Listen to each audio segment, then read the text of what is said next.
मुरगुड नगरपालिकेच्या अन्यायकारक घरफाळा वाढीविरोधात नागरिक आक्रमक.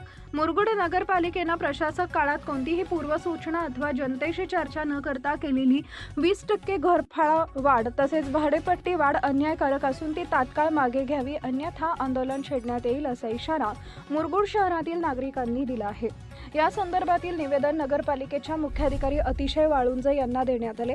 निवेदनात म्हटलंय की प्रशासक काळात नागरिकांना विश्वासात न घेता घरफाळा व भाडेपट्टी वाढ करण्यात आली. याची माहिती सर्वसाधारण सभेनंतर जनतेसमोर आली. त्यातच यंदा पुन्हा 5% घरफाळा वाढीचा प्रस्ताव दिल्यानं नागरिकांमध्ये तीव्र नाराजी व्यक्त होत आहे.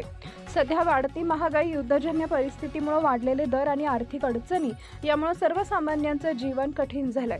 मुरगुड हे क वर्ग नगरपालिका क्षेत्र असले तरी येथील अनेक नागरिक शेती व किरकोळ व्यवसायावर अवलंबून असल्यानं ही वाढ त्यांना परवडणारी नसल्याचं निवेदनात नमूद करण्यात आलं आहे. तसेच वाढीव दराने ज्या नागरिकांकडून घरफाळा व भाडेपट्टी वसूल करण्यात आली आहे त्यांची रक्कम परत करण्यात यावी अशीही मागणी करण्यात आली आहे. अन्यथा तीव्र आंदोलन करण्यात येईल असा इशारा नागरिकांच्या वतीनं देण्यात आला.